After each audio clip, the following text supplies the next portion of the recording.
नमस्कार मित्रांनो, आजची आपली कथा ही योगेशने आपल्यासोबत शेअर केली आहे. खरं तर हा भयानक अनुभव योगेश सोबत नाही, तर योगेशच्या आजोबांसोबत 1980च्या दशकामध्ये घडला होता. आणि विश्वास ठेवा मित्रांनो, हा अनुभव आपल्या चॅनलवरील सगळ्यात भयानक अनुभव असणार आहे. हा अनुभव ऐकून तुमच्या अंगावरती नक्कीच काटा येईल. चला तर मग जास्त वेळ न घालवता आजची आपली कथा ही आपण योगेशच्या आवाजातच ऐकूया.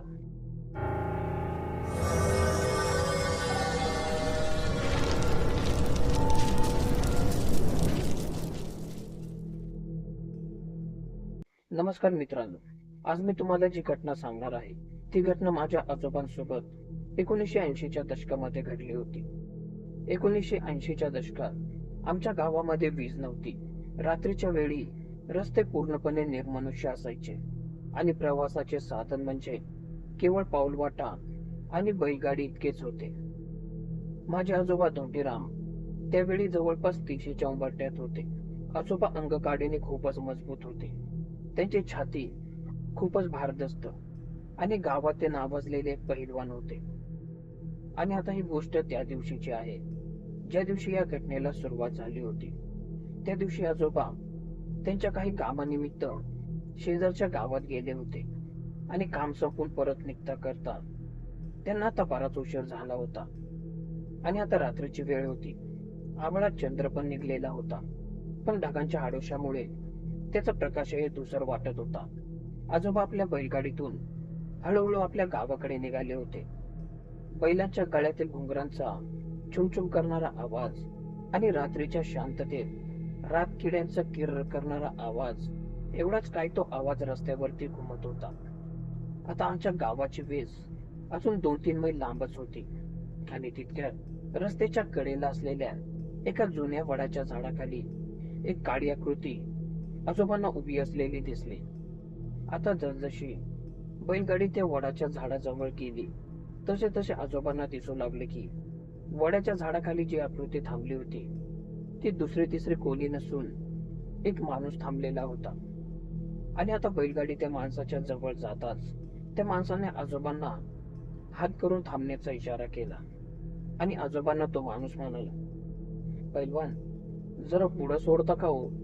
लय रात झाली, पायी जायचा धीरच होत नाहीये बघा." आता इतक्या रात्री त्या इसमाने आजोबांना विनंती केली आणि तो माणूस दिसायला एकदम सभ्य वाटत होता. त्यामुळे आजोबांनी त्या माणसाला बैलगाडीमध्ये बसण्याचा इशारा केला. तसा तो माणूस बैलगाडीच्या पाठीमागून बैलगाडीच्या आतमध्ये येऊन बसला. आता बैलगाडी पुढे चालू लागली आणि बोलता बोलता त्या माणसाने आजोबांना स्वतःची ओळख करून दिली.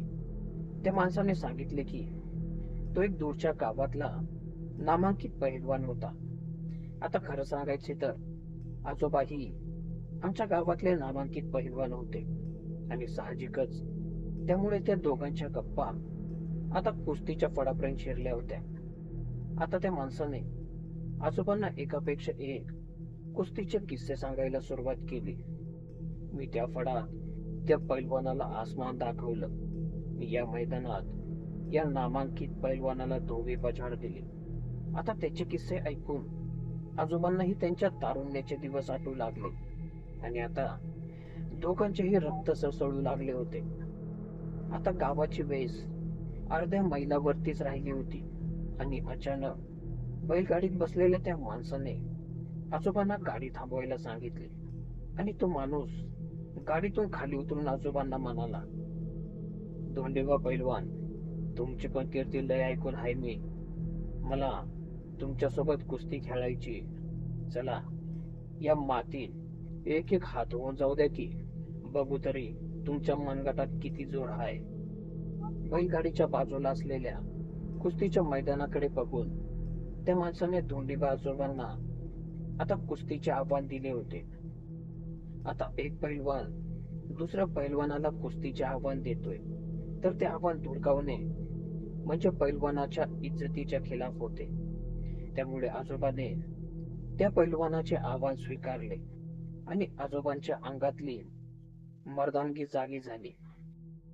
त्यांनी बैलगाडी एका कडेला लावली, डोक्यावरचा फेटा काढून बैलगाडीमध्ये ठेवला आणि धोतराचा काचा मारून ते आता मैदानात उतरले. आता तो माणूस आणि धोंडेबा आजोबा दोघेही एकमेकांच्या समोर येऊन थांबले होते आणि आता कुस्तीला सुरुवात झाली. पण मित्रांनो, जेव्हा आजोबांना कळाले की ही कुस्ती फक्त कुस्ती नाहीये, तर त्यांच्या जीवन मरणाचा प्रश्न आहे, तोपर्यंत खूपच उशीर झाला होता. आता सुरुवातीला सर्व काही सामान्य वाटत होते. दोघांचेही डाव प्रतिडाव चालू होते. पण हळूहळू आजोबांच्या लक्षात आले की त्यांच्यासोबत काहीतरी विचित्र घटना घडू लागल्या आहेत. आणि त्याचे कारण म्हणजे कुस्ती खेळत असताना आजोबा जेव्हा त्या माणसाच्या शरीराला हात लावत होते, तेव्हा आजोबांना जाणवले की त्या माणसाचे शरीर आपल्या नॉर्मल माणसासारखे नव्हते, तर त्याचे शरीर दगडासारखे एकदम कडक आणि थंडगार लागत होते. आणि आजोबा जेव्हा त्याच्या जवळ जायचे तेव्हा त्याच्या अंगातून एक विचित्र आणि खूपच भयानक असा कोबट वास येत असायचा. आणि मित्रांनो, सर्वात धक्कादायक गोष्ट म्हणजे आजोबा जेव्हा कधी त्याला जमिनीवर पाडण्याचा प्रयत्न करायचे, तेव्हा त्या माणसाचे वजन अचानक 100 पटीने वाढल्यासारखे वाटायचे. आणि जेव्हा तो आजोबांना उचलत असे, तेव्हा त्याचे हात अमानवी गतीने लांब होत असल्याचा भास व्हायचा. चंद्राच्या त्या अंधुक प्रकाशात आता आजोबांना त्या माणसाबद्दल शंका येऊ लागली होती. आणि त्यामुळे आजोबांनी त्या माणसाच्या चेहऱ्याकडे नीट पाहिले. आणि जेव्हा आजोबांनी त्याच्या डोळ्यात डोळे घालून पाहिले, तेव्हा आजोबांना त्यांच्या डोळ्यावरती विश्वासच बसला नाही. तर त्याचे डोळे रक्तासारखे लाल आणि काहीतरी वेगळ्याच पद्धतीने चमकत होते. आता आजोबांना समजायला वेळ लागले नाही की ते ज्याच्यासोबत कुस्ती खेळत आहे, ज्या माणसाने त्यांना कुस्तीचे आव्हान दिले आहे, तर तो कोणी माणूस नव्हता, तर तो खैस होता. मित्रांनो, खैस म्हणजे काय असते मी तुम्हाला सगळ्यात पहिले ते सांगतो. एखाद्या माणसाची वासना अपुरी राहून जर तो मरण पावला आणि त्याचा आत्मा भटकत असेल, जो रात्रीच्या वेळी लोकांना भुलवतो आणि त्याची ताकद दाखवतो, शक्यतो अशा आत्म्यांनाच खैस असे म्हटले जाते.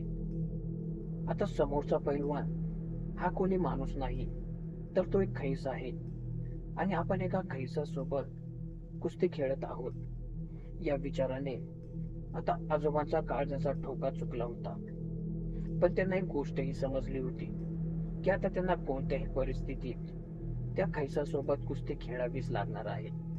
आणि जर का त्यांनी त्या खैस सोबत कुस्ती खेळायला हार मानली किंवा तिथून पळून जाण्याचा प्रयत्न केला, तर हा खैस त्यांचा जीव घेतल्याशिवाय सोडणार नाही.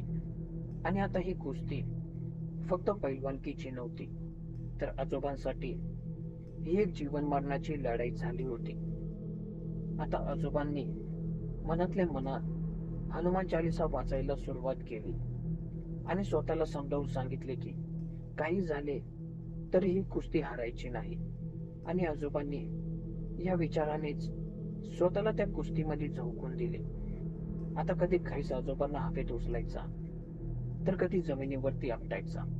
आजोबांचा प्रत्येक डाव तो सहज उलटून लावत होता. आजोबांचे अंग पूर्णपणे सालटून निघले होते, त्यांचे कपडे पूर्ण फाटून गेले होते. पण आजोबांनी त्यांची पकड सैल होऊ दिली नाही.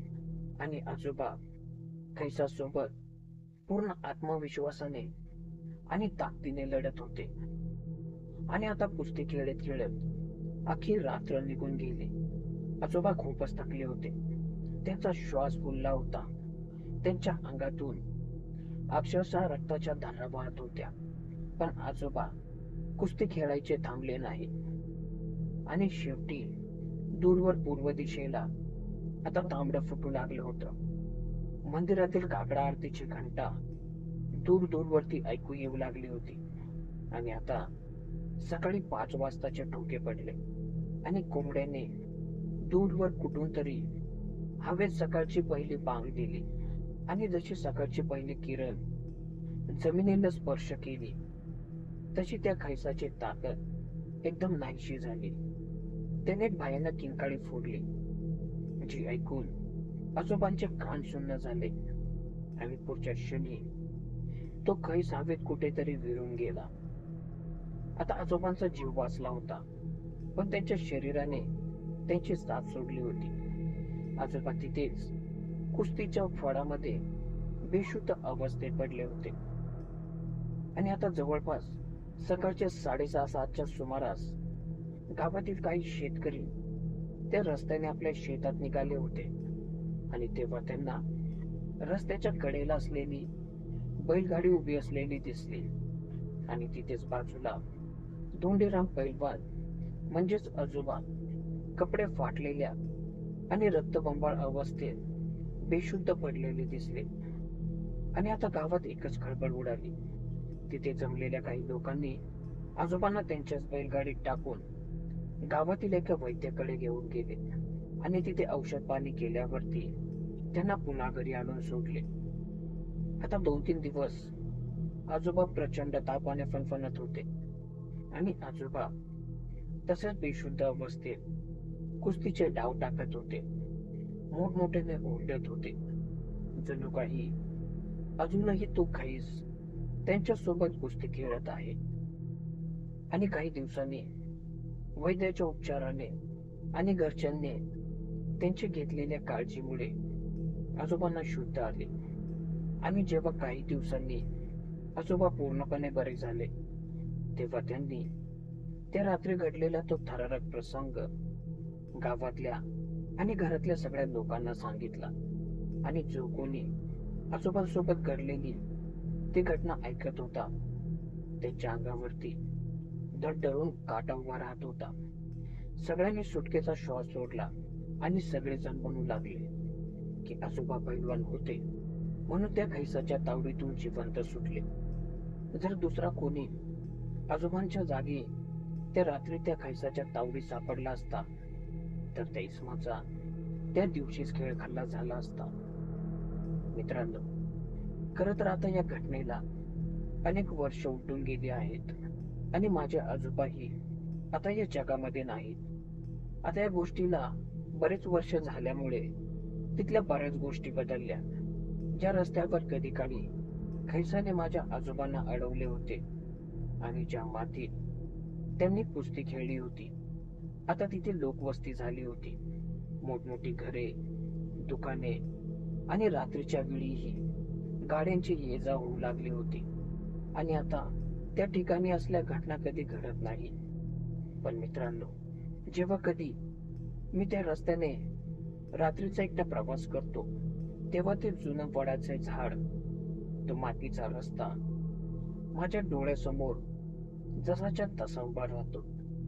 आणि आजोबांनी ज्या जागेत त्या खैसासोबत कुस्ती खेळली होती, ती जागा पाहताना माझ्या मनात धडधडून भीती वाटते.